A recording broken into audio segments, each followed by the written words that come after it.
Good afternoon, everyone, and welcome to our April NAFSCI network meeting. It's a NAFSCI Effective Practices webinar series using qualitative and quantitative data to evaluate family engagement. I'm going to let you all roll on in. If you would just tell us who you are and where you're from in the chat box, but before you do, make sure your two says all panelists and attendees. That way everybody can see who you are and where you're from. If it just says panelist, only the panelists will see.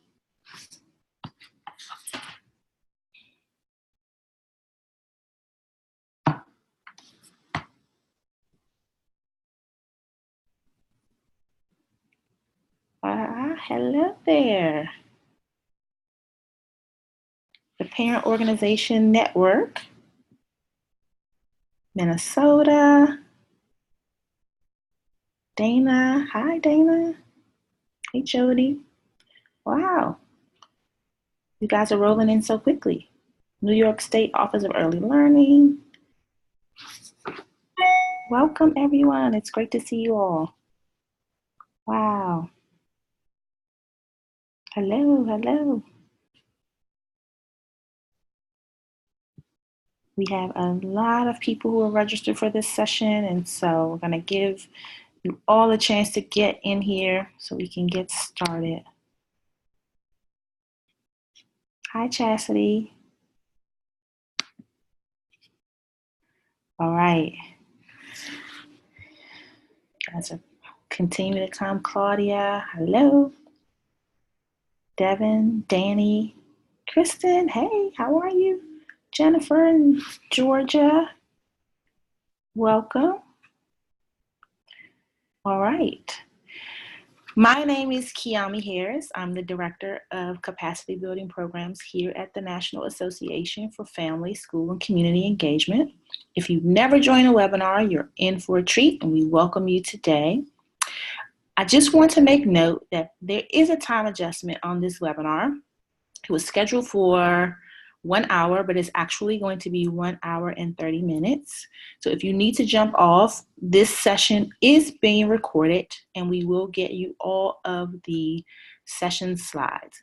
And I will update that again in the chat box that this session is being recorded. So if you have to leave early, we do understand and do apologize for that mix-up. Okay, so the first thing that we do is just want to go over a little bit of how we use our platform. So this Zoom platform, if you are joining us on your computer, you've probably already checked out the chat box and let us know who you are and where you're from. If you have any questions for the panelists or for me, you want to use the Q&A feature. And there is also a way to raise your hand, and that way we can call on you and you can potentially, if we have time, ask your question live. If you just want to chat with each other, you can do that in the chat box. All right, any questions? Testing to see if the chat box moves or if the Q&A box moves. It was just a trick question. You want to ask questions in the Q&A box so we can keep track of them because the chat box moves very, very quickly and we may miss your question if it's not in the Q&A box, okay? I'm going to now turn it over to our Executive Director, Mr. Vito Borello. Vito, join us. Thank you, Tammy. Good afternoon, everybody. Welcome to our Effective Practices webinar using qualitative and quantitative data to evaluate family engagement. We always start with our mission and vision for those of you who don't know NAFSCI or are participating in this webinar for the first time. So our mission is to advance high-impact policies and practices of family, school, and community engagement to promote child development and improve student achievement. And as it pertains to our vision, a couple of key phrases that I always like to mention that are really intentional on our part. First, that family engagement is universally practiced as an essential strategy for improving children's learning and advancing equity. So this is not just about family engagement for all, but what are we doing in family engagement that truly closes the achievement gap and gives everyone equal opportunity? So before we go into introduction of our guests, I'd like to just give you a bit of an update on some of the work that's happening at NAFSCE. First, many of you have heard me talk about the work that we've been doing over the past 2.5 years with the Frameworks Institute. And the Frameworks Institute is probably the most renowned research communications firm in our country that really looks at issues and conducts research to understand how people perceive a particular issue and respond to it. And so we've hired them, thanks to a number of funding partners, to conduct research on family engagement, family, school, and community engagement. And the research memo, their recommendations are going to be coming out soon, and we've assembled a group of people who are working with us to look at those recommendations. So you'll hear more about this over the next several months. We intend to be conducting institutes and workshops and presentations because our goal is to engage all of you in helping us to transform how people perceive and respond and communicate the significance of family engagement, particularly as it pertains to supporting student achievement and school improvement and being that essential strategy that our vision speaks to. So more to come on that, but we're really excited about where we are right now. Secondly, I want to let you know that we have assembled what we are calling the NAFSCE Credentialing Council. It is a great, diverse committee that is helping us to think about how can we create a purposeful pathway to capacity for our field. And so what we've determined, the first step in this process is that this group is working with us to create what we're calling a body of knowledge. So often people ask me, well, so what is the best practice program out there? Or what are those best practice programs? And we can certainly speak to a number of best practice programs, but the first thing that enters my mind is based on what?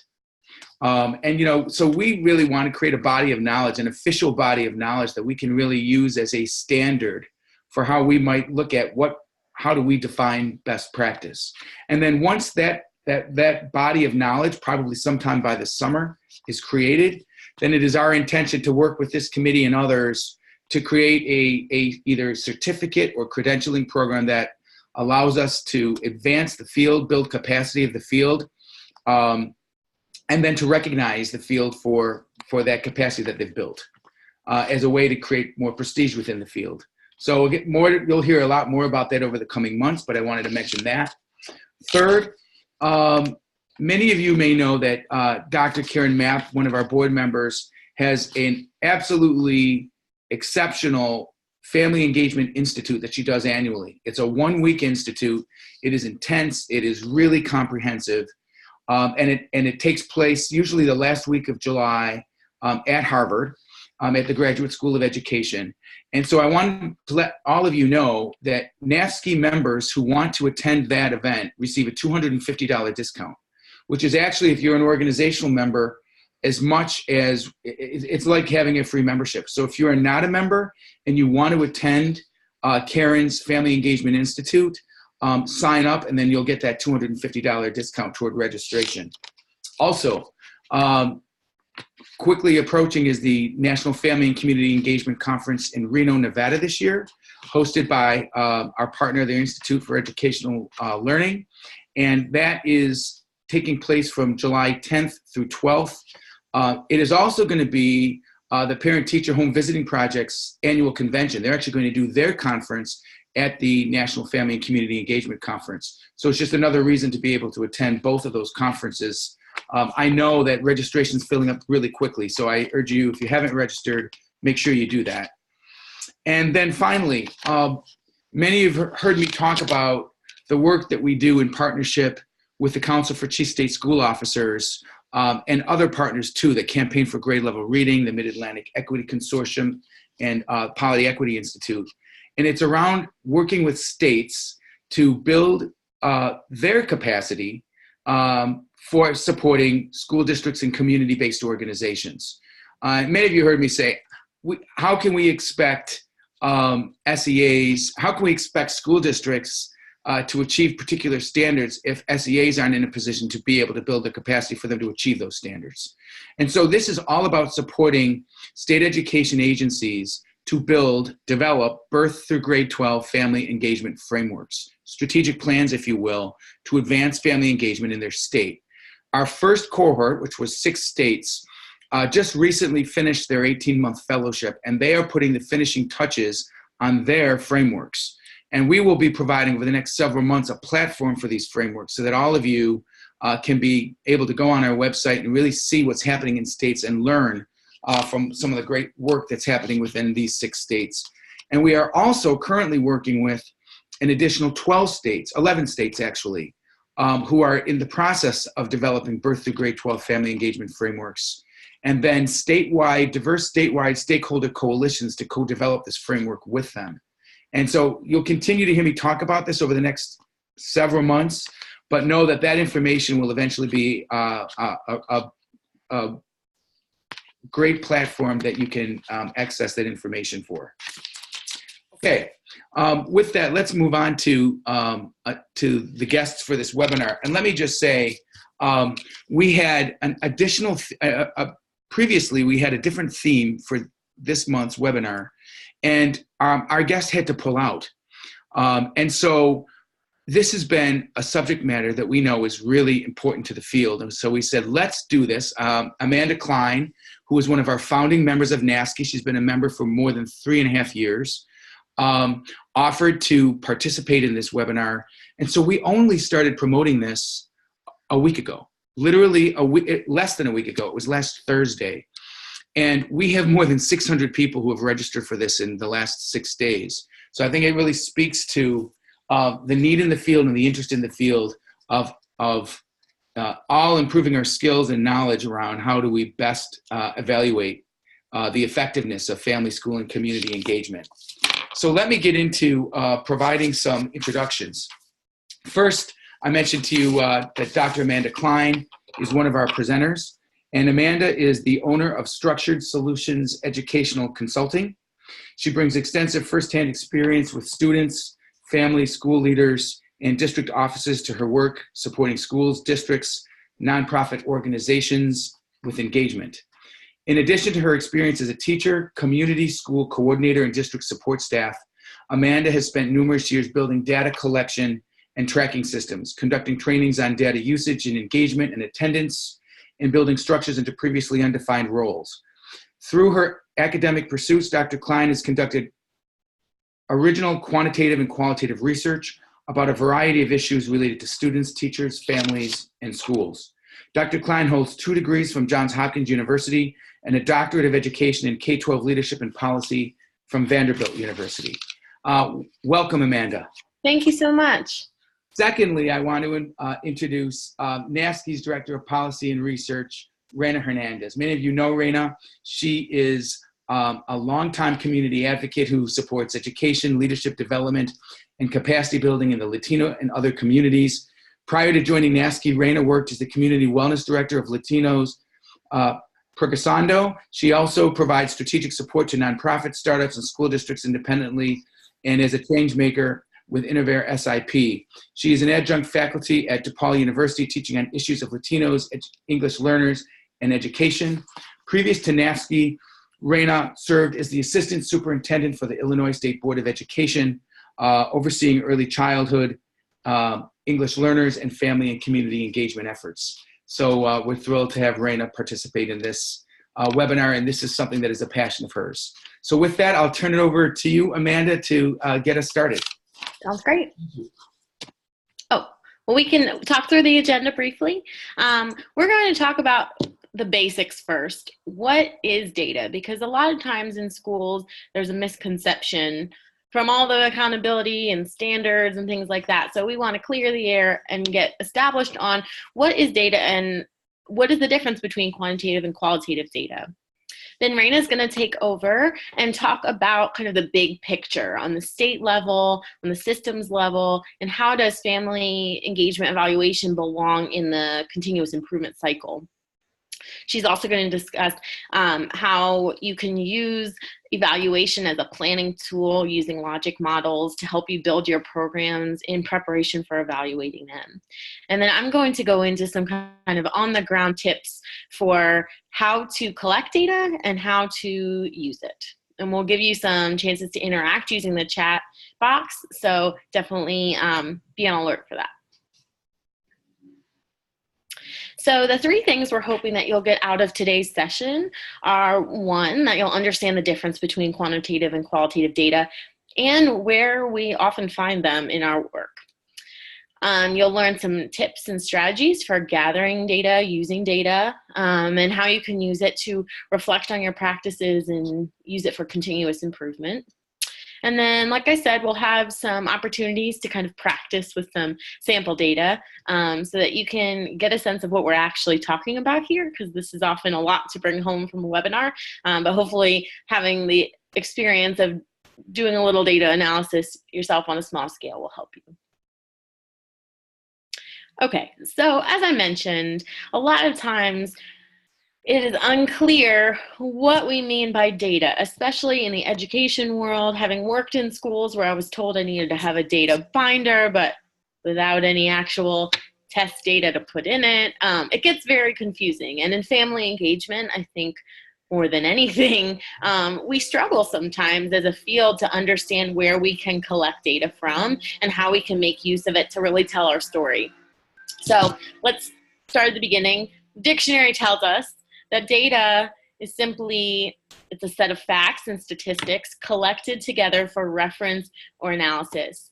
And what I like here is if you kind of look at the synonyms that they list, details and particulars. So we're looking at individual pieces of information from different people, from different programs, to see how we can reflect on the big picture of what work we're doing. Okay, so quantitative data. Most of you, if you're not too familiar with data yet, this is probably what you're thinking of when we think of data. So I always think of, to remember which is which, quantitative data has the N in it, so it stands for numbers. These are the numbers that you see in spreadsheets. These are the reports you probably get at your schools and districts. We can analyze this statistically.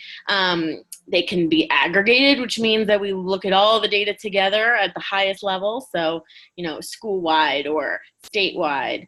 Or we can disaggregate it and look at the individual level and see how things are impacting individual students or classes or teachers. In contrast, qualitative data is our contextual information. This is what we hear when we talk to people. These are people's stories. This is what people are saying in focus groups and interviews, what you're seeing and observing. These too can be analyzed and can be great sources of information. And we can look at patterns and trends in what people are saying, and we're going to talk about that today, how you can do that. The other thing you can do with qualitative data, which you can't really as much with quantitative data, is you can use other people's words to really bring a point home. And I'm going to show you that in a moment. But importantly, in family engagement especially, I would say that education and family engagement in particular are kind of fuzzy. They're not easy to measure always. So using both together really can improve the richness of the stories that we're trying to tell. Okay, so here's an example. I live in Columbus, Ohio now, but prior to this, I lived and worked in Baltimore City for a long time. And we were tasked, when I was working with Baltimore City Public Schools, to do a needs assessment of a number of schools in really challenging neighborhoods.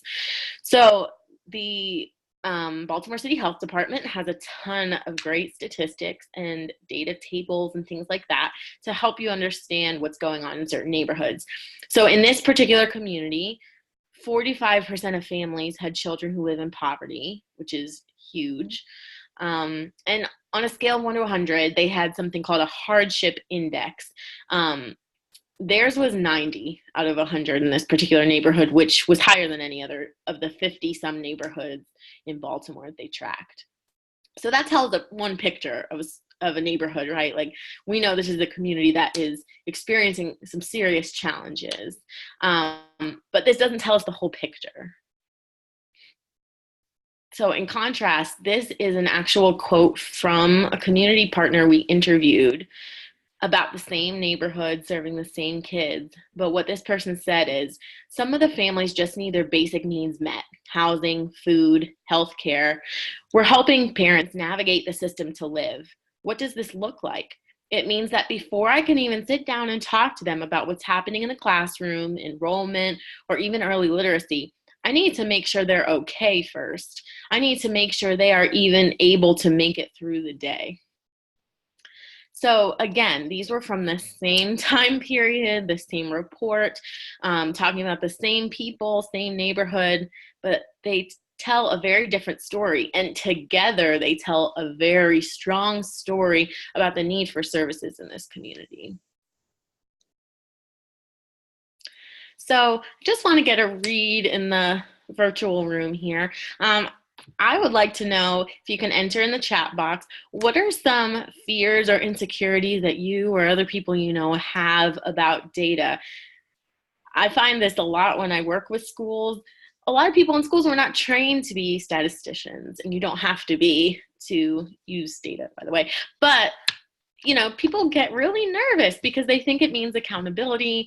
Data is not a neutral thing. So I would love for you to take a minute or two to just type in some fears and insecurities that you or your colleagues have around using data, and hopefully we can alleviate them. Okay, writing valid surveys. That's definitely a difficult and complex task for sure. Does anyone else have ideas?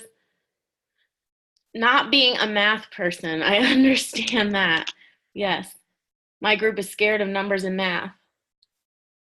Doing unnecessary work, making your time useful. Whoa, okay. What to measure? Getting reports out once the data is entered. I get nervous when the stats for family engagement don't match the effort that has been put in. And I think that's where some of the qualitative work is going to come in to help you. What to do with the data after we have it? Raina will definitely help you with that today. Seems impersonal. Again, I think that's where this kind of mix of quantitative and qualitative are really going to help. If our actions don't show movement in data, our work is invalidated. Where do I even start? Don't I have to be an evaluation expert to conduct an evaluation? No, we'll help you with that. Reading the data accurately, how to break it down so it makes sense to multiple audiences.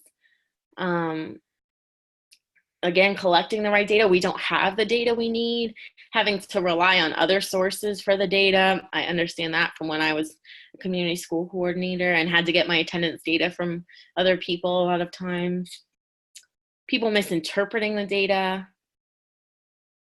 Not burdening those who need to provide the data for you, definitely a real concern.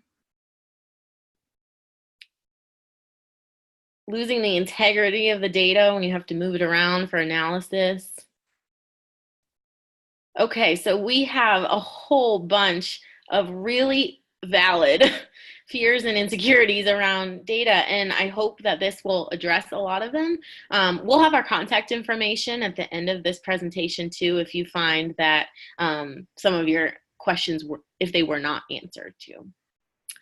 All right, with that, I am going to talk next about why we need to do this at all. A few people mentioned in the chat box that their teams don't see that it's important. So let's talk about why it is.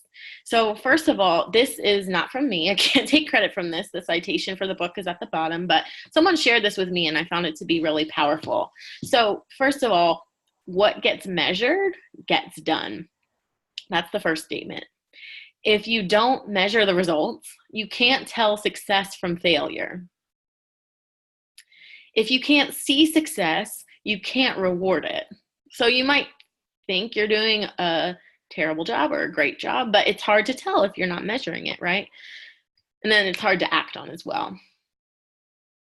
If you can't reward success, you're probably rewarding failure. I wonder if that resonates with anyone, because it definitely does with me. If you can't see success, you can't learn from it. If you can't recognize failure, you can't correct it. And finally, and this is a lot of what we'll be talking about today, if you can't demonstrate results, and by results, we don't mean you caused all the children in your school to suddenly have no issues. We're not talking about that. But any kind of results, you can get support to keep doing what you're doing. We want to be able to, like I said, tell those stories. And so hopefully today will help you do that. All right, and now I'm going to turn it over to Raina to talk about the continuous school improvement model.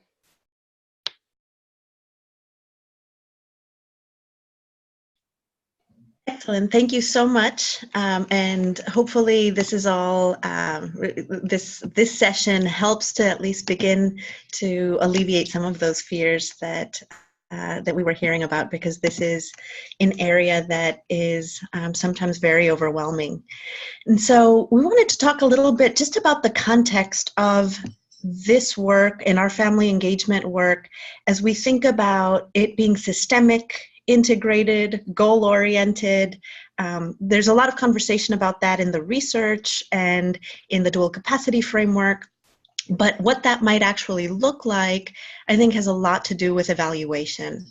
And so as we think about the continuous improvement cycle, for example, and the work that's happening at both at the state, school, and district levels in a lot of places around continuous school improvement, we see that different states have different models. There's probably one that you use, but despite being different, a lot of them have a lot of the same common features. Typically, there's some process that involves a needs assessment. You move into a planning stage where there's some intentional planning for what's going to happen in the school. Then you move into action and implementation. And finally, usually there's a stage that's called something like evaluation or monitoring. And then the cycle loops back around. Now, when you look at those types of cycles, sometimes it can make it seem like evaluation happens at the end of the process. But the process of data collection and using data really begins at the beginning of the cycle, and I think it's trickled throughout. And we'll see that in the next slide. So as we think about, within the context of the family engagement work that we do, we think about evaluation and continuous improvement. There are touch points throughout those cycles. And when we really want this work to be intentional and systemic, I think that's a great model, using that sort of continuous improvement model. So when we start off with thinking about assessing needs and assets, and we mention assets because a lot of times there are assets that we have in addition to just identifying need.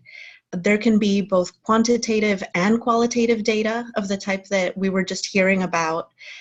That could be feedback from families to assess needs and assets. It could come from surveys, focus groups, sometimes town halls, or if you have a parent leadership council or a parent policy council, something like that. There are different sources for that information. And that data could serve as part of the baseline. As you think about your evaluation later, it really gives you your starting point. It can help you set priorities for your planning and help you identify what it is that you want to accomplish with your family engagement efforts. I think that sometimes family engagement work, and when I worked at a parent information and support center in my hometown, there was a lot of planning around activities. And so we knew we had a monthly session with families, and we'd sort of plan month by month and really think about those activities. But when we think about it this way, you can really start to identify what type of impact you want to have and then plan your activities accordingly. And also, as we think about assets, let's not forget that our schools and communities are very rich with information. So you might want to find out early in the process what community resources, like potential nonprofit partners, are out there. You might want to identify within the families some of the assets and funds of knowledge that they have and bring. I think about all of the emphasis on STEM in different schools, and sometimes within families, even just identifying who is interested, that works in a STEM field, that might be interested in bringing and supporting or even leading some family engagement activity in those spaces. I think it really gets us to move beyond the bake sale. So we move on to the next stage of planning, and we think about what that plan looks like.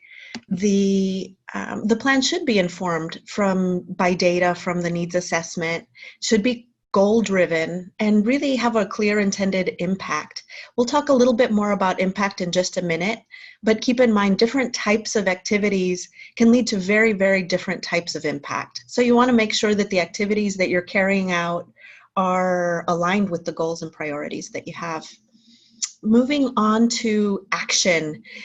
When we think about implementation, keep in mind this is a huge opportunity, usually for data collection that's related to evaluation. And in particular, a lot of times you want to have some information, some data that comes in from before you begin to implement your activities, whether those are pre-surveys, or kind of those early focus groups, or gauging the knowledge of participants before they begin a training series or a program. And so you definitely want to identify those before you begin with your activities. And then moving into what oftentimes in these cycles we see as evaluation, but as we've seen, I think the evaluation process really happens throughout. This tends to be more that space for analyzing data or progress monitoring to figure out, have you been effective? Who are you impacting? How are you impacting them? And is it actually working? And that doesn't have to just happen at the end of a program. It can happen throughout. You might want to make some interim adjustments if you're seeing that you're not getting the desired impact, and make some changes or tweaks to your program. And then also really make sure that that informs your next round of programming as you start thinking about the planning for the next phase. So as we move on and think about high impact family engagement, I think this is one of the biggest takeaways, hopefully, as you think about this work, is really starting with what you want to accomplish, starting with the end in mind. And so as we think about engagement that is collaborative, culturally competent, focused on improving children's learning and supporting child development and academic improvement, there are a lot of different ways that could look. We list a few of the strategies here, but we'll talk a little bit more about how you select those strategies aligned to the type of impact that you're looking for. So as we move into thinking about different types of impact, I think that family engagement work is one of the most powerful tools and strategies that we have, but it also depends on how we use it. So in this table, you see, we list just a few types of impact that you can have, and then some of the types of activities that might align to leading to that impact. For starters, I think about what a lot of our programs are intending to do, which is really to support families and build their capacity to support learning at home. Those may be those family literacy programs.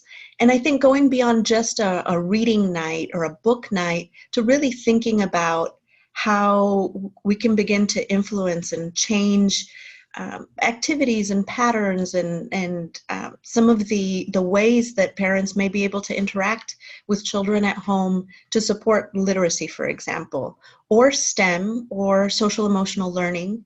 And I mentioned series here just to say, again, this isn't just about the one night event, but really thinking about being systemic and strategic. One of the challenges that we see consistently when you survey administrators or teachers, one challenge that they tend to have is addressing diverse populations or being culturally responsive in their work. So when we think about that type of impact and ways that family engagement can support and help that, you might think about having family engagement on your curriculum team. Sometimes those curriculum teams are only teams of educators or educators and administrators, but bringing family voice can actually really change the dynamic of that kind of conversation and bring more inclusiveness and responsiveness. Teacher and family dialogues might be another strategy where educators have a space to learn about families and then incorporate some of that learning into instruction. Making school leadership more diverse and inclusive. That's a challenge, even just when we look at the demographics in a lot of places of the educators and administrators in relation to the children and families that they're serving.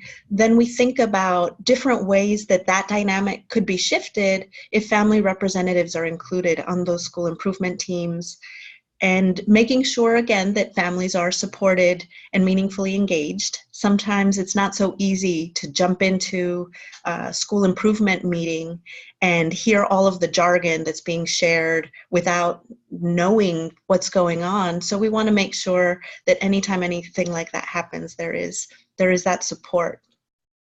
And thinking about a family leadership advisory council, some programs already have that. In some states, they actually have that as a requirement. But if you don't already have that, it may be a way of bringing more inclusive and diverse leadership. And then improving student and family basic access to basic needs. We hear that a lot and recognize you need to meet families where they are. And there may be a lot of needs that school could help to support, oftentimes with partnerships with other organizations. So there may be offering referrals to community service providers, or offering training that's related to things like job training or ESL classes, financial literacy, different resources like that. When we think of each of these types of activities, it becomes pretty clear that they drive towards certain types of impact, but doing one type of activity won't necessarily get you to the other type of impact. And that should be considered in planning. So as we move on and think about how we line all of these things up, I always think about this process starting with the end in mind. So as you think about a logic model, or, there are different types of tools. Sometimes a program will have a theory of change. Whatever tool you use, I think it can be really helpful to think about how your programming lines up with your outcomes and with your goals. And that's going to help you think about what data you collect and then how you collect it and at which points. So it all helps to inform your planning. In this very, very basic logic model design, it sort of starts off with inputs and activities. The inputs are really what you use to do what you do. What are the resources involved? Is it money? Is it time? Is it staff capacity? You want to make sure that you have those inputs that you need to be able to carry out a type of program or activity, which you see in the second box. And then we move into, having done those things, what gets accomplished? So when we think about outputs, sometimes family engagement evaluation stops at the output stage. And that's really who you reached, what you did, how often, how many people came, showed up. This tends to be where you see a lot of those numbers. Things like the number of participants in a particular activity. That's all really important, and that helps you to track your progress, but it only talks about outputs. It doesn't always talk about impact. So then we want to make sure that we're all moving into outcomes, thinking about what did those activities actually accomplish. These outcomes could be short-term, intermediary, midterm, long-term. There could be different layers of outcomes. There could be different types of impact. The impact on the participating family member, the impact on the child, but really thinking about what those are.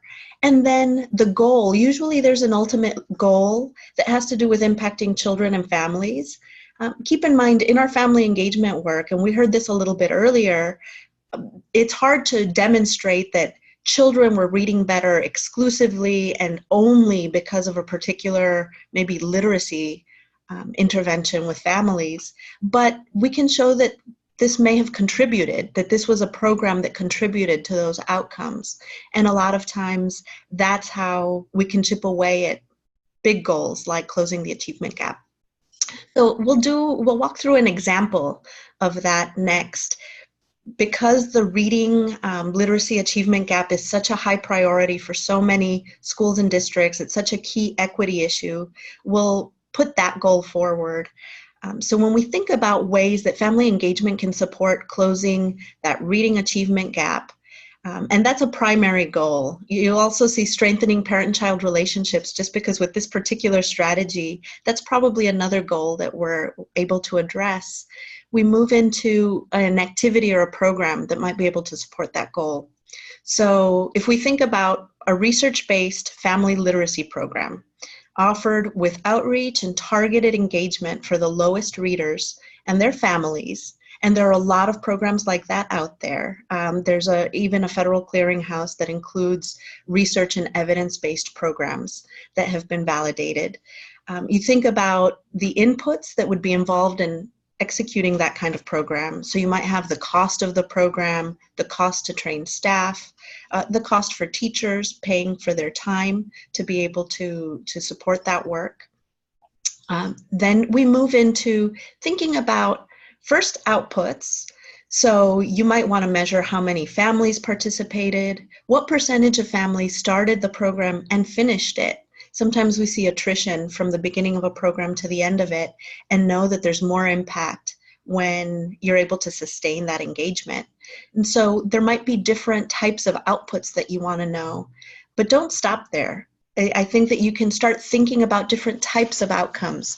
So for a program like that in the short term, we might think about how families have increased capacity to support literacy at home. You might measure that by doing pre and post surveys before and after the program to ask parents about their knowledge of certain strategies, how comfortable they are in being able to implement the strategies that they learned. Then you move into thinking about the next level of impact, which is, did families actually use what they learned? Did they use the strategies at home on a regular basis? Were they still using those strategies months after participating? So that might require some follow-up from the program, but if they're families that you're regularly working with, you might want to add some of those additional touch points to ask some of those questions. And then when we think about long-term outcomes for a program like that, the reading performance of participating readers ideally will increase, and children and family members will be spending more time together reading on a regular basis. And those are also things that you can think about measuring. So as we move to thinking about measurement and thinking about data, then the question is, how do you measure those outputs and outcomes? Because I think that that becomes one of the challenges. And so with that, I'll hand it back over to Amanda so that we can talk about data collection. Thank you. I think my video is turned off. Oh, there we go. Okay, so now we've gotten the big picture, and many of you, I'm sure, are practitioners and want to know, okay, so what do I do about that? So we're going to talk about ways to collect our own data, looking at our own data, and how we can make sense of the data we already have. So for me, there are 3 basic questions that we are trying to find out when we're doing some type of evaluation work in family engagement. This is not a field standard. This is my personal take on it. But we want to know, who are we reaching? And by who, think broadly, not just Mrs. Smith is coming to our school, but, are we reaching parents of this group or that group? How frequently are we reaching them? And are our efforts successful? Now, of course, success can be defined differently for every setting, but for your own setting, if you're evaluating your work, you want to be able to define success. So underneath each of these 3 overarching questions, I've come up with a few sample questions. These are essentially evaluation questions that you can use to guide the development of your logic model, but they also are just guiding questions that can help you with this work, whether it's formalized in a document like a logic model or not. So when we think about who we're reaching, if we dig a little deeper, some of our outputs that Raina talked about, how many families or partners have we engaged throughout the school year? How many attended a specific event or a series of events or across events? And then digging again a little deeper into some of these outcomes, how many students have not had a family member participate this year? All of these are very simple actually to track, and I'm going to show you how to do that. When we think about how frequently we're reaching our families and our community members, how regularly do you even have opportunities for them to participate at the school? I'm not just saying family nights. I'm not just saying PTO meetings. Are there volunteer opportunities? Just thinking of the range of ways in which our families and community members can be involved.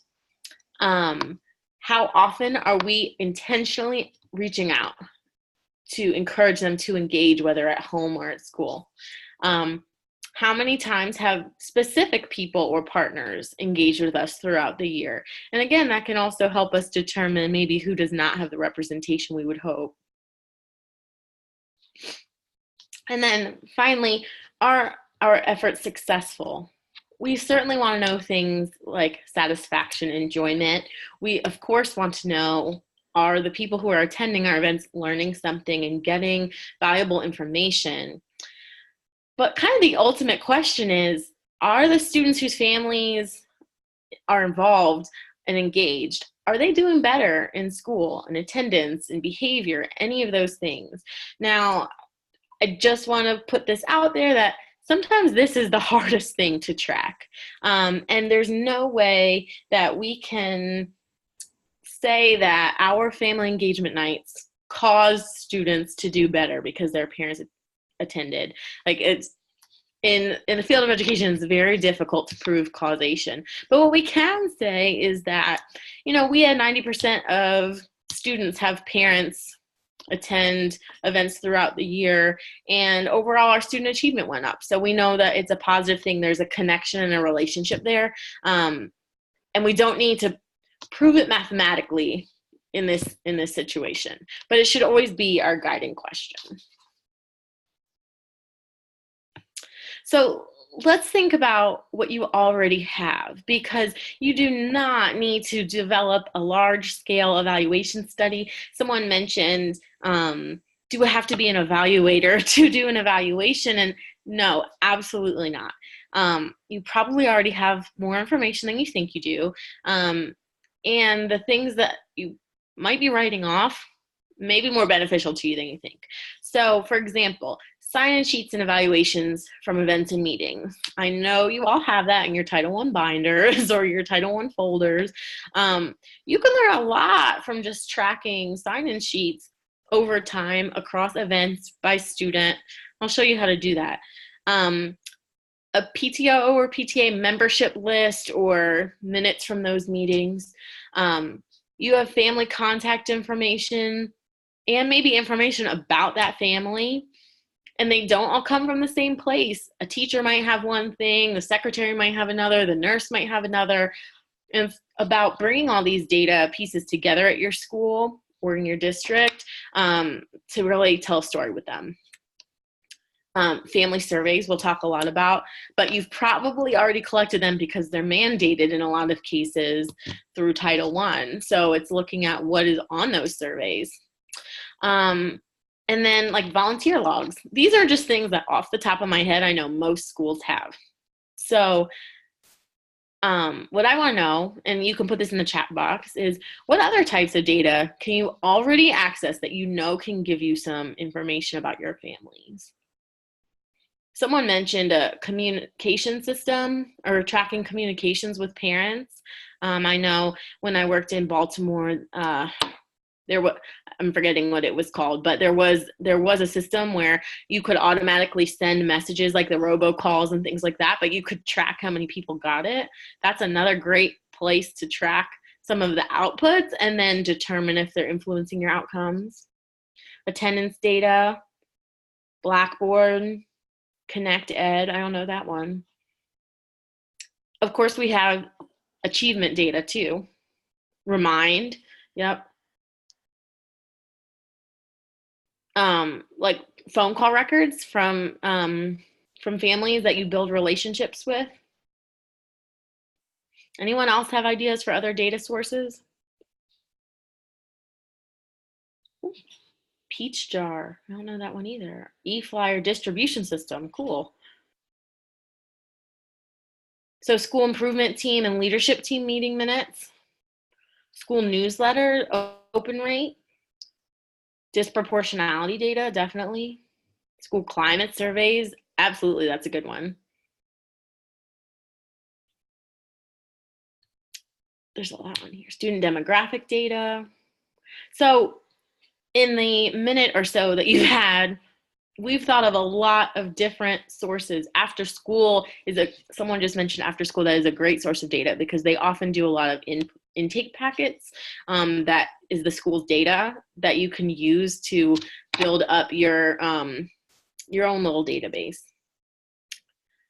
Parent survey data, family-friendly data walks, school dashboards, absolutely. Okay, I'm gonna move on, but keep thinking of what you already have because that's what we're gonna work with first. So I also wanna give you some tips for it. Let's say there's some data that you don't have that you need. Maybe the school climate survey or the district survey does not answer the questions that tell you anything about your engagement. Maybe it just talks about student or parent satisfaction with teachers or things like that. Sometimes you need to do your own data collection, and that's okay. It doesn't mean, again, that you're scheduling a huge evaluation study, that this is a 2-year-long project. We can do a quick parent survey and get a lot of rich information very quickly and easily. So my best friends are free tools on the internet in these cases. So Google Forms, which I'm going to show you in a minute what I did with Google Forms. Office 365 also has a forms function. They're free tools. We're free with a subscription for Office 365, but free tools to be able to do surveys. It aggregates all your data for you. It tracks all your data nice and neatly. You can share it on social media. You can share it via email or text it to your parents. You could put it in a presentation while you're having a parent meeting and have parents complete it. Another way that you can get some quick data is a tool called Poll Everywhere. It allows parents, well, anyone, it allows respondents to use their phones to text an answer to your survey, and it will automatically calculate and populate on the screen what data is showing from all the respondents. The cool thing about that, well, both of them, is that you can also download those data files so that you can have them to analyze. And my suggestion is just to create simple and custom links. So maybe it's, googledocs.com, obviously not right, / family survey 2019, something that is easy for families to type in quickly. Also, the school where I worked had a number of iPads, and we were able to kind of check them out of classrooms and use them for parents, or use them to give to parents during meetings to pass around and complete surveys. And that's an easy way also to electronically manage all your survey responses. Sometimes it's not as easy as that, though. Sometimes you just need a paper survey, and that's okay. In some of these other boxes here, like incentives, sometimes in exchange for a survey, they get a sweet treat, or in exchange for a survey, they get a no uniform pass for their kids. Doesn't cost a lot of money. It's easy. Requires a little data entry on the back end, but what I typically do is create the survey in Google Forms or something anyway, and then it's real easy to just click, click, click, and enter the data manually if you need to. Also, having paper surveys or even the electronic ones, if you have access. Ooh, someone says they use QR codes to get parents to do their survey. That is really smart. No matter how you're sharing the survey, use other people to help you. So beyond social media, when I worked in a school last, I had the after school team distribute things for me because I knew I wasn't seeing all the parents during the regular school day. And so they were able to pass things out or have them complete surveys at different hours of the day. We also have other times, the captive audiences, and I'll get back to the other resources. The captive audiences, like, this is my mantra for this work. When you have a lot of people already there, that's when you should take advantage. we all know there's tons of parents who come super early to get a seat at the winter concert or at graduation or wherever, back to school night, and they're sitting there bored on their phones until the event starts. That's a great time to chat with people and do a mini interview or give them a survey. People will appreciate you taking the time to talk to them, first of all, and it gives them something to do. The same thing is at arrival and dismissal. That was always a really great time for me to be able to chat with families who I knew would be there early. And again, I was chatting and building that relationship, but getting some feedback out of it. There's also, I just wanted to point out in the resource section, a lot of different survey tools already online or survey questions. Someone asked about having valid questions. Panorama's family surveys are great, and they are open access, so you can use the questions for free. NPT, the National PTA has a survey, family-friendly school surveys. So there are a lot of free or super inexpensive resources that you can use to help collect your data. Okay, so now we have all this data, what do we do with it? That's what we're going to talk about next. So this is kind of the process that I use. Again, I am speaking here from my experience actually doing these things. There are lots of different approaches, but this has always worked for me. The first thing I do when, let's say I have entered my survey into Google Forms. I have 50 parents who responded, and now I have a bunch of information. The first thing I have to do is what we call cleaning the data. So you're going to have some people who clicked submit 2 or 3 times, and you're going to have 3 rows of the same information. You go through and delete those. You might have something where parents entered information manually. You might want to make sure that everything's labeled, such as maybe they wrote in the school name and had a typo. When you're categorizing all your information, it's not going to show up as the same thing. So you just want to do a quick scan to make sure that brief answers that you might want to sort by are clean and are uniform so that you can get the biggest bang out of your buck when you're analyzing. After that, you're going to want to organize your data. Don't worry, I'm going to show you these things in a second.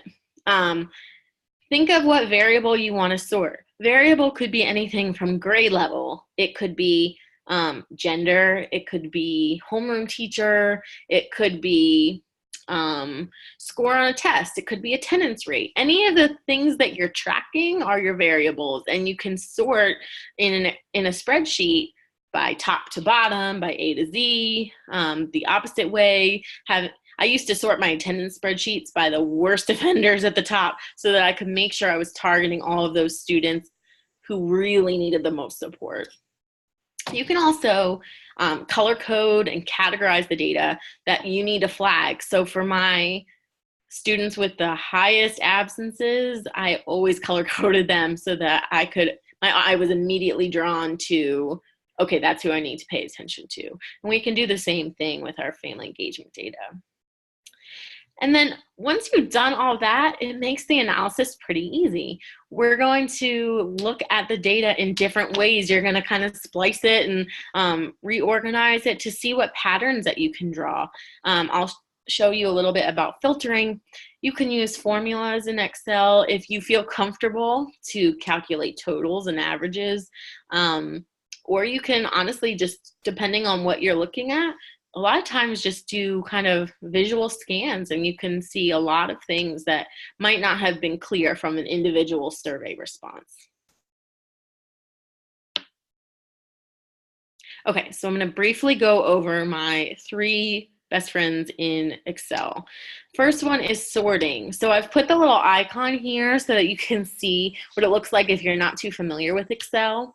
But like I said, it allows you to change the order of your spreadsheet. So instead of going from A to Z with a student last name, maybe you want to sort it by grade level and then last name.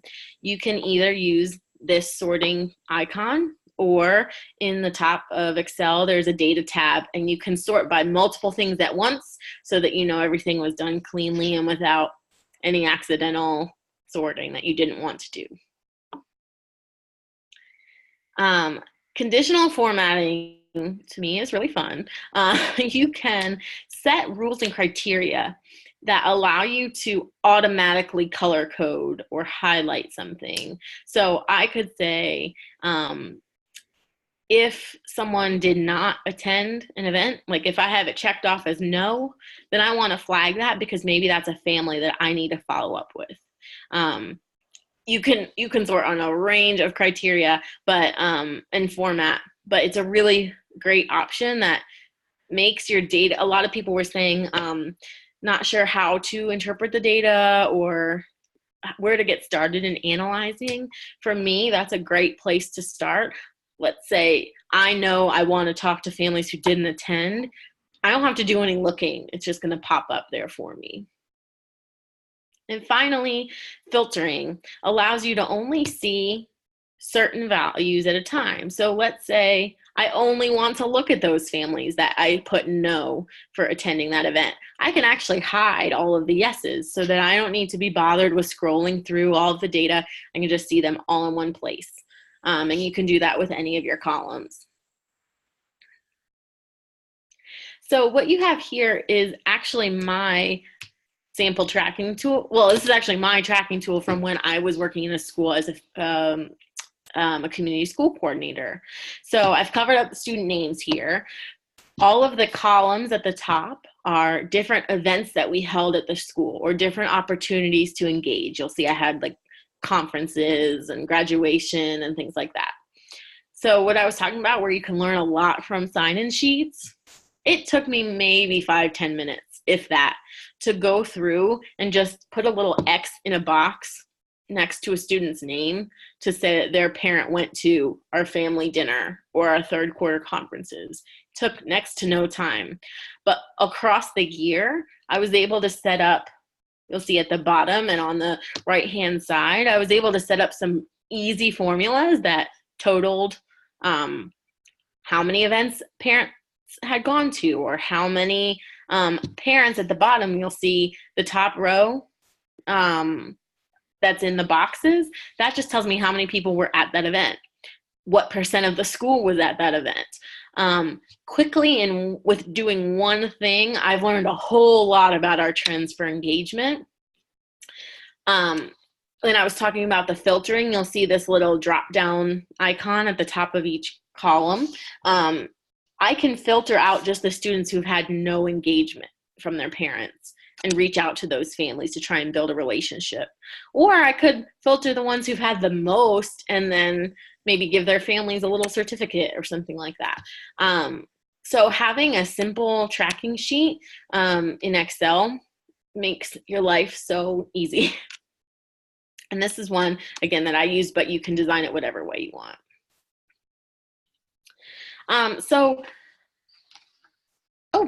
I think there's a little typo in this. This should be analyzing qualitative data at the top.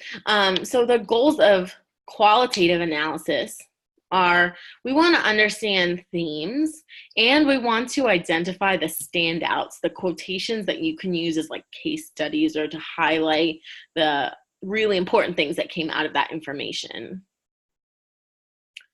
Now, this does take some work, but I'm going to talk about my process for qualitative data as well.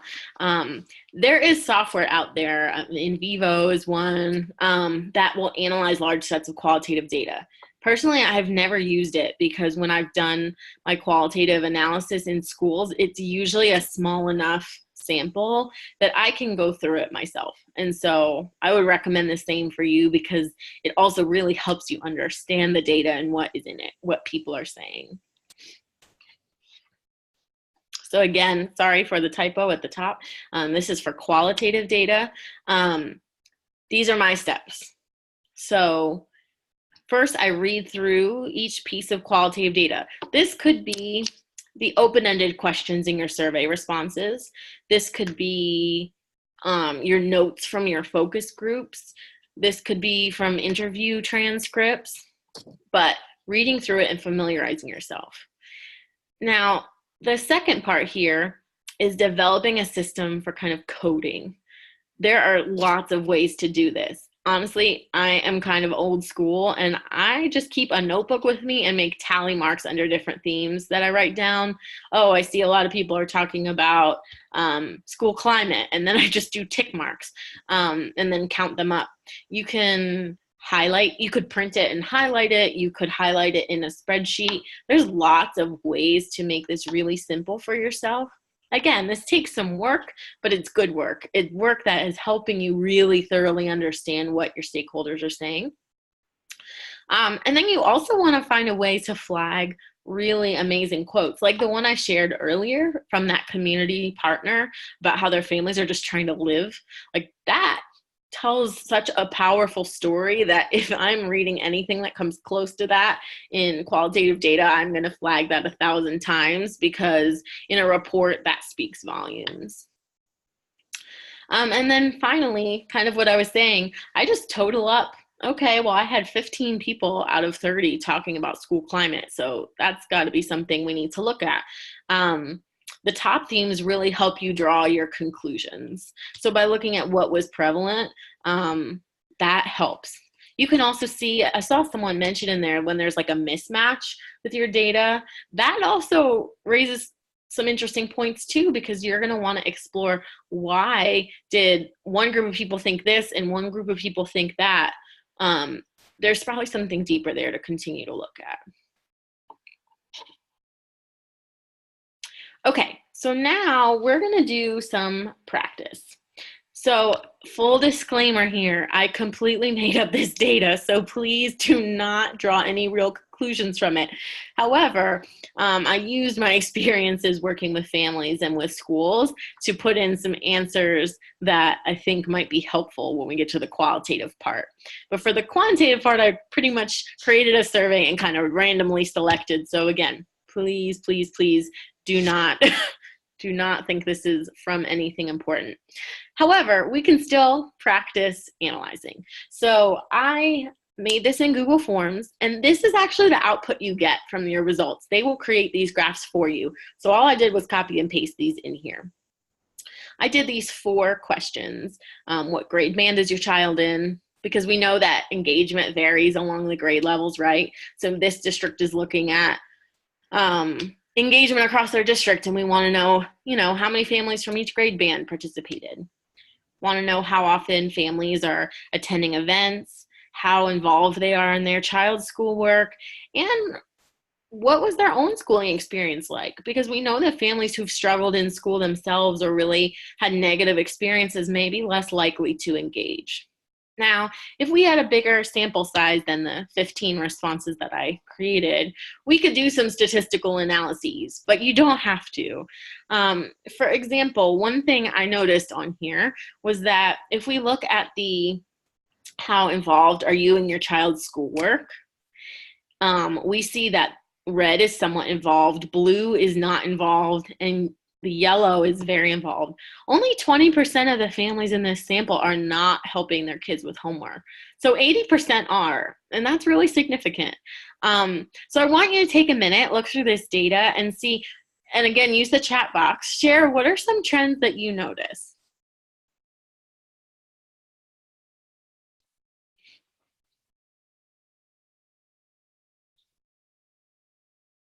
We're just looking for basic patterns right now. We're looking for descriptions of who we surveyed and what they said. Nothing too deep yet.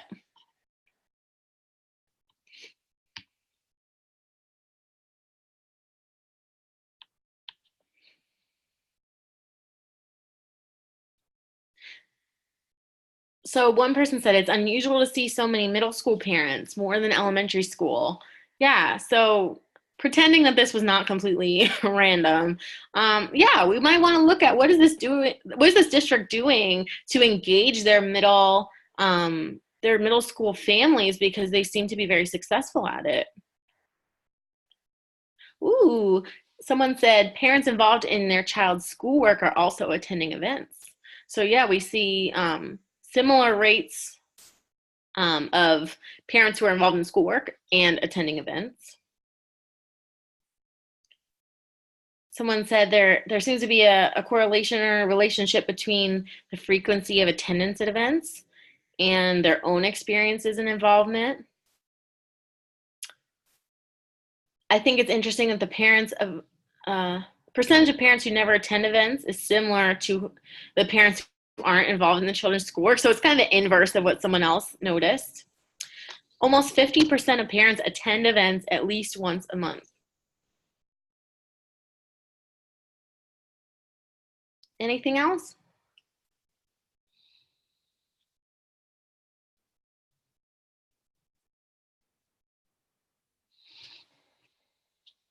So once we've kind of done this cursory overview, right, we know we have 20% of families who are checked out.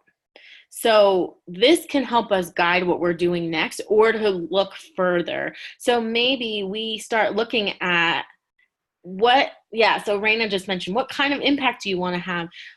What are we doing for the families who are maybe struggling to engage, choosing not to engage? We don't know why they're not. Maybe they are the 13.3% who had very negative schooling experiences. Maybe they're people who are working 2 jobs. We just don't know. And so this can help guide what our next steps are for intervention or for just relationship building and outreach. Someone asked about controlling for bias in self-reported data. You could do those things, and a lot of it is your design of your research. Like, you can control for bias and try and mitigate that with how you design the questions. Like I said, I just briefly created this. We could have designed more specific questions to try and eliminate maybe people's bias about certain things. Maybe they felt like they had a really negative school experience, but if we asked about more specific things, they would be able to report a little more neutrally. So a lot of that is in how you design your questions and how you are asking people to respond. So you could do that. I did not in this case, though. Okay, so looking at qualitative data, here is the output from one of the open-ended questions that I put on my fake survey. So, like I mentioned, I did put some things in here that I've seen similar types of responses, but I also put in some random things as well. So, I mean, when we're doing qualitative information, the first thing we're doing is scanning. We want to read down and see what is kind of coming up a lot, if anything sticks out to us. So, I mean, the first thing I'm scanning, I see the staff is kind, the teachers are nice, like just from scanning the first couple of lines. So that might be something that I write on my notebook as a theme, and I start keeping tick marks of, okay, people are really liking the staff at this school. What are some, I want you guys to look too, what are some themes that you see?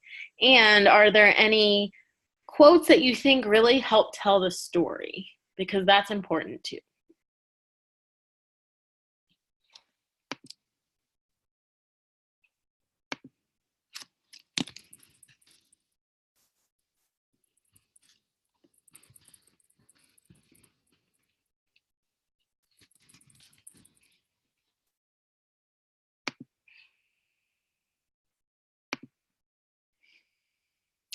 Parents value the relationships with teachers and staff. Homework seems to be mentioned a few times. So we'd want to see, like, okay, homework is definitely a theme.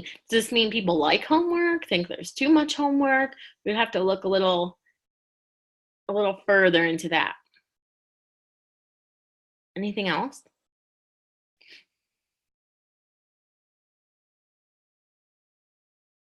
So someone said, a couple people identified some good quotes. So, I like the events and classes they have for parents. I've learned a lot to help my own situation and help my kid. Or the one where it said, they make me feel special. It's hard to quantify that, but everyone knows what that means when you say it. Parents feel good when they're in the school.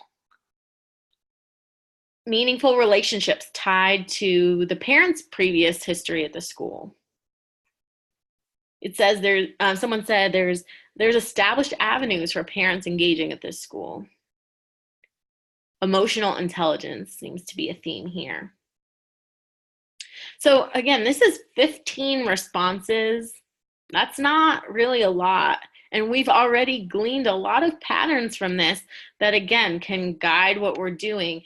Maybe some of them, I mean, and this goes both ways. If it's really negative as well, you can start to learn what you need to improve. But maybe we're seeing maybe this is the middle school's feedback. And it's the middle school staff that is so kind that is getting all these families to engage. We can start to make connections between the different questions and see where there are patterns. All right, next slide. So this is just another example. I'm not going to have you continue to share in the chat box, although you can if you want. But I just wanted to point out a couple of things in this one. So if you go to the bottom, maybe like 3 or 4 up from the bottom, someone put in the question, what would you change about your child's school? Cleaner bathrooms. Now, it's an anomaly in this data set because no one else is talking about the bathrooms, right? And you kind of chuckle to yourself because you're like, that's not what I was expecting. But it's important to note that someone felt so strongly about that they wanted to mention it to you. So even if it doesn't fit one of the themes or it's not one of the top categories you have, it might be something to think about, like, oh, maybe we should be checking the cleanliness of the bathrooms that parents use to make sure that our environment is welcoming.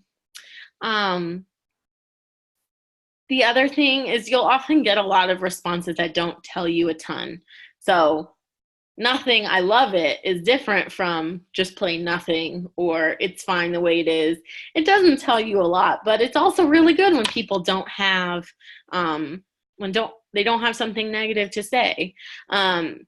So these are also things to look out for. You don't really need to, like, I wouldn't necessarily code the nothing as a theme, but it definitely tells me something. So looking at this compared to the previous question can also help you really think about patterns and what they mean for your school and what that means for what you'll do differently, thinking of the continuous improvement model.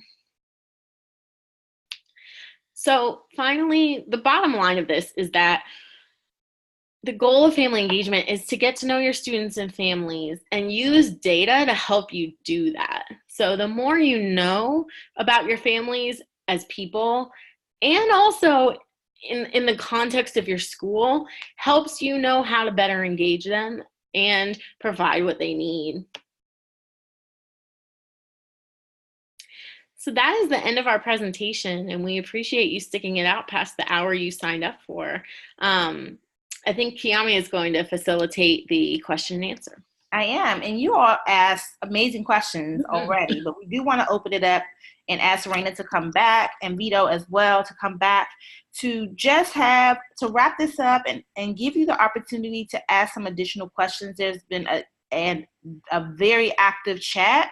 And I did drop some resources in here for you. There's also a survey that we would love to have you complete just to evaluate this session. So I have a couple questions already in the Q&A box. If you have a question and you want to ask it, please ask it in the Q&A box and not the chat box. Because again, as you can see, if you're online, it is moving very, very quickly. So we have a question that says, how important is it to create a school-wide spreadsheet with all the families and all the activities? This is a new idea. It makes sense, but very rare in my experience to do this for each school. Amanda, I'm thinking. Yeah, I mean, it is rare. I don't think a lot of people are doing it, but it's something that is really easy to do. Of course, some people aren't wizards at Excel, and I understand that. And so a lot of what I do in my business is to help schools kind of set up systems that work for them so that it's not cumbersome or difficult to do. So it may not be common, but it just brings you a wealth of data for very little effort. The initial setup takes a little time, but once you have that system down, it's a couple minutes here or there, and it allows you to just see tons of patterns at your school all at once and really easily manipulate your data to understand who you need to help or what you're doing well. And I would just jump in there to say, some systems that some schools use, like Power School or others, may have some features to adapt to add fields or to be able to collect some of this type of data, and those are school-wide systems. But the other big thing is, if you're doing more sporadic random events, it can be a lot harder to track. But if you're doing more systemic events, if you're engaging, trying to create sustained engagement with families, so for example, you're doing a training series, then it becomes much easier to be able to track, and you can track the progress and the continued engagement of families. And so I think they serve different purposes, but being mindful, a lot of times we want that more sustained engagement. I think, Raina, to follow up on that, it's also a matter of like a mindset shift or a culture shift in the school. So if you're doing a lot of sporadic events, you may need to come up with a different way to track. Maybe a sign sheet doesn't work for everything. Maybe you have an electronic system where you're able to track attendance or things like that. But I think, like, as everyone in the school realizes, okay, this is what we're doing and this is what we're tracking, people will be more inclined for some of those more random things to figure out ways to track the data. Amanda, I want to just piggyback on what you said in terms of, changing mindsets. Sometimes, I am not the best person with Excel and with spreadsheets, and so there are people that are. But what I want to urge everyone to think about is to think out of the box about what you're trying to accomplish. I mean, that's really what we were saying, about what is your desired goal, and be ambitious in that goal. And then allow yourself to think about, okay, if we're going to try to achieve this really challenging result, how are we going to do that? And don't get trapped by, well, this is what we do, because this is what the school does every year, and we have this quarter, and this is the way it's done. I mean, allow yourself and your staffs to think about, okay, how might we do this? And if you open your minds to thinking about those possibilities, then you won't, maybe some of them that you're currently doing are wonderful. But I would venture to guess that there are activities and opportunities that you haven't done before that could really, really have a major impact on achieving the results that you would like to. And so often we don't even think about how we're going to evaluate a program until after we are in the middle of it. And so now it's just kind of, okay, we need to track what we're doing. When, if we're thinking about that desired outcome, that impact, and now we're thinking out of the box about how we're going to get there, it may change the whole way that you're doing some aspects of your program. That's really what we're trying to say. It's kind of turning it upside down. The evaluation shouldn't be the last thing you do. It should be the first thing you do, and then design the program and the resources and the activities as the vehicles to get there. I was going to piggyback on that, Vito, and say that, a lot of engagement happens outside of the school. And so if we only measure what happens inside of the school, we miss so much, because there are a lot of parents who, for many, many reasons, can't be in the school. And we need to, as we're thinking about evaluation, how do we evaluate that engagement that happens in the community and after school programs, and parents who might be checking students' homework every day, and they probably have never ever come into the school building but are highly engaged and know what's going on because they have conversations with their kids. So thinking about how you evaluate those types of activities, if you will, is also, I think, important. We do have some additional questions in the chat, and so I want to make sure that I open it back up. Sorry, I had closed my box a little bit. And while you're pulling those up, Kiami, just again, so to piggyback on your point, I think that there is a lot of activity that happens in other spaces. And when we were looking at the survey results earlier, the kind of that data exercise, looking at the percentages of parents that said that they were actively engaged, and the percentage of parents that said they regularly came to events, and then that said that they supported their children at home, those percentages were similar, but we don't know that those were the same parents. Mm-hmm. And in some cases, the parent that's doing a lot at home may not set foot in the school on a regular basis, and vice versa. Right? And sometimes we jump to conclusions when we're interpreting data, and just assume, whoa, those are probably the same parents. They're all showing high levels of engagement, and others show low levels of engagement, when in fact, they may just be showing different types of engagement. So as we think about the different types of roles, when we think about family engagement, I think of Joyce Epstein's work and thinking about those different roles, some parents may want to jump into a school leadership role, like being on the PTA or being in a parent leadership team.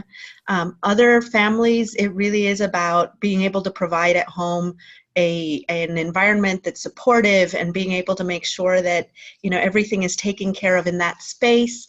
Other families may be coming in to do some volunteering and event planning and other things. And so just thinking about that robust way that people can spend, you know, play different roles, have different impact, those all require different types of evaluation. Great. Thanks, Raina. Okay, so there's a question from Jackie that says, can you take a moment to talk about types of family community engagement data that measures engagement beyond event attendance and survey responses? I think we talked a little bit about that, but if anybody wants to add on to that. When I saw that question, one thing that I just wanted to reiterate was, so when we think of survey responses, a lot of times we're thinking about either the survey that happens right before or right after an event, or the one that happened at the beginning of the school year. But being able to do some follow-up to know whether or not a program was changed behavior might be helpful, or being able to plan engagement sessions so that families are learning new skills, are learning new knowledge, and then are able to use those at home and come back for the next session. And you can do a little bit of evaluation beforehand, a check-in, to figure out, hey, so who tried this? Okay, what worked, what didn't work? And that sharing of strategies could be it's a piece of evaluation, and it's a piece of data as well. And then, you know, refining those skills or that knowledge as you're building your program. Let me just give an example too. I remember a long time ago, one of the schools that I worked in Buffalo was a school that had 1%. I've mentioned this a couple times before, but this particular school at the time had 1.7% proficiency rating, and they had about 38% of their student population were from immigrant refugee families. Well, it so happens that the large majority of those families lived on the opposite side of the city. So there were transportation, and I'm sure we all know these barriers. There were transportation barriers. There was culture, because many of these families very much wanted to be involved in their child's education. They exhibited a great sense of courage to come to this country so that their child could have better lives than they did, but they didn't know how to do it. And the school didn't come to them. And guess what? Everything was at the school. So if they were working or couldn't get to the other side of town, or for all kinds of very good reasons, they weren't involved. Well, what we did is we actually took a whole literacy program to their part of the city in a community center that they trusted and engaged in. And we had 75 families who came to this event. And then from that point, we were able to engage them more. Then a few events later, we had school buses that came to pick them up. So, I mean, this is when I'm talking about really thinking out of the box, and we get lost in these, well, everything has to happen at the school, and these are the events that we have, and it's the parent-teacher conference, and it's, you know, it's parent night or the ice cream social or whatever it is. At the end of the day, those parents were not going to come to the school. And no matter how many flyers we sent to those families, they weren't coming. And so understanding your population and thinking out of the box about how are we engaging all families, not just the same families, is really important, I think, ultimately to your success. Okay. I know we weren't able to get to all of the questions, and if the presenters are able to answer them, type an answer in. I just want to do some final thoughts. Vito, you have any final thoughts, and just want to close out? Thank you all for joining us, and these are our contact.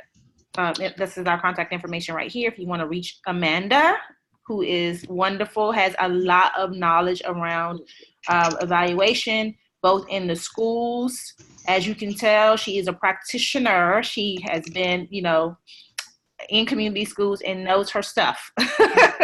So we thank you for being part of this session. Thank you Raina, for having me. and then if you need to reach out to me, my information is there. Vito?